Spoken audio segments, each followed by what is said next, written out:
मानस श्रृंखला में आज का विषय स्वर। हमारा शरीर पंच महाभूतों के सम्मिलन से बना है। प्रतिदिन इनके ग्रहण और विसर्जन से हमारा जीवन चलता है। जीवन का मूल है श्वास। श्वास प्रश्वास का नाम ही स्वर है। श्वास का केंद्र है कंठ और मार्ग है नासिका। साधारण अनुभव में हम श्वास नासिका से लेते प्रतीत होते हैं। इसी प्रकार शब्द का उत्थान कंठ है। कंठ विशुद्धि चक्र का स्थान है। न केवल ध्वनि यहां से निकलती है, बल्कि हमारी प्रवृत्तियां भी कंठ से नियंत्रित होती है। कंठ में श्वास लेना और निकालना एक अद्भुत प्रयास साबित हो सकता है। बहुत ही सरल अभ्यास है। कंठ पर अंगुली रखकर यह महसूस करना कि वायु कंठ को छूकर भीतर बाहर जाती है। बस नित्य 10 मिनट का अभ्यास और नित्य ही परिणाम। हमारी नासिका शरीर का अत्यंत महत्वपूर्ण केंद्र है। एक और इससे श्वास आता जाता है, दूसरी ओर यह घ्राणेंद्रिय का कार्य करती है।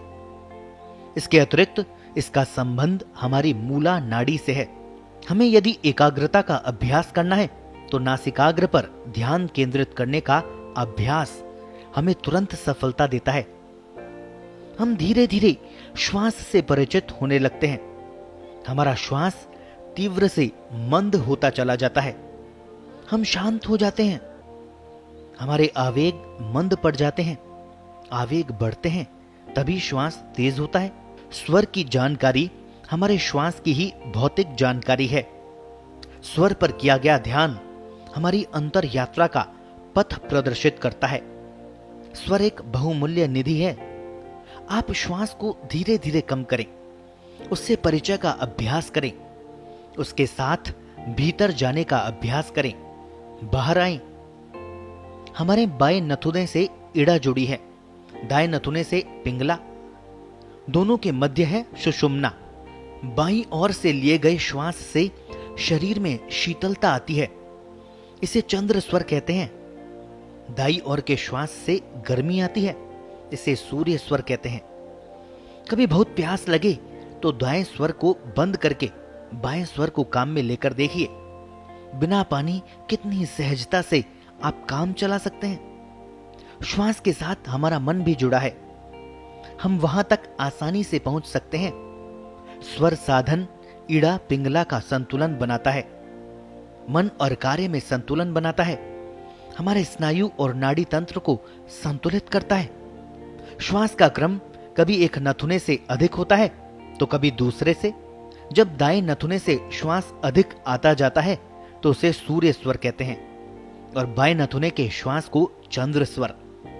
जब दोनों में समान स्वर हो तो उसे सुषुम्ना स्वर कहते हैं।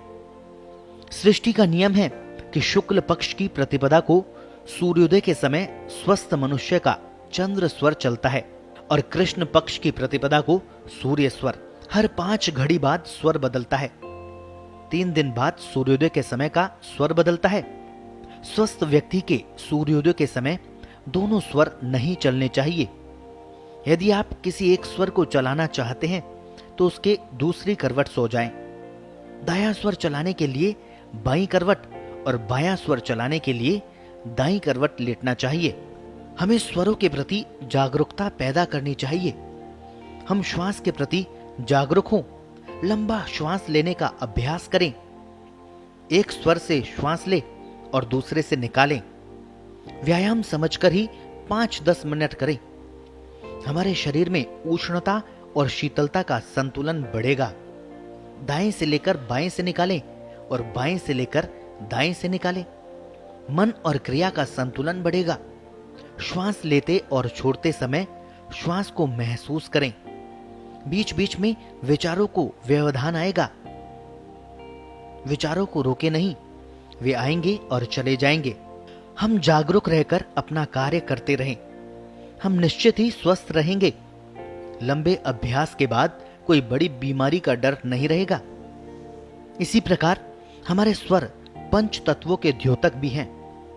हर स्वर 5 घड़ी चलता है। इसमें प्रत्येक तत्व एक एक घड़ी चलता है। पहली घड़ी में वायु, फिर अग्नि, पृथ्वी, जल और आकाश। वायु हर घड़ी चलता है और अन्य तत्व जुड़ जाते हैं। इन तत्वों की पहचान प्रत्येक तत्व के रंग से होती है, स्वाद और दिशा से होती है। आकाश तत्व का रंग काला, स्वाद कड़वा और श्वास नथुने के भीतर ही दिखाई पड़ता है। वायु का रंग हरा, स्वाद खट्टा, आकृति गोल और श्वास की दिशा तिरछी रहती है। अग्नि लाल रंग की, चरपरे स्वाद वाली, त्रिकोण आकृति की और ऊपर की दिशा को जाती महसूस पड़ती है। पृथ्वी पीले रंग की, मीठा स्वाद, चौकोर आकृति और सीधी दिशा में जाती महसूस होती है। इसी प्रकार जल श्वेत रंग, मीठा स्वाद, चंद्राकार आकृति और नीचे की दिशा में जाना प्रतीत होता है। अग्नि 4 अंगुल, वायु तत्व 8 अंगुल, पृथ्वी 12 अंगुल और जल 16 अंगुल तक बाहर आते हैं। आकृति को समझने के लिए दर्पण पर नाक से श्वास की एक फटकार मारे तो एक आकृति सी बनती है। आप इससे उपयुक्त तत्व को पहचान सकते हैं। 24 घंटों के दिन रात में 60 घड़ी होती है। इनमें हर तत्व 12 बार बदलता है। चूंकि स्वर का अधिष्ठाता चंद्र है, अतः स्वर का संबंध वार, नक्षत्र और राशियों से भी है। हर स्वर के अपने वार, नक्षत्र और राशियां होती है। इसी कारण स्वर को शकुन विचार से लेकर भविष्यवाणी तक में प्रयोग किया जाता है। पुराने लोग किसी कार्य को करने से पहले अथवा घर से बाहर जाते समय स्वर देखना नहीं भूलते। भौतिक रूप में स्वर हमारे दैनंदिन कार्य से जुड़ा है, वहीं आध्यात्मिक दृष्टि से श्वास रूप में प्राणायाम के द्वारा हमारे मन को संकल्पित करता है। ये शरीर को स्वस्थ रखता है और योग साधना का सूत्र बनता है।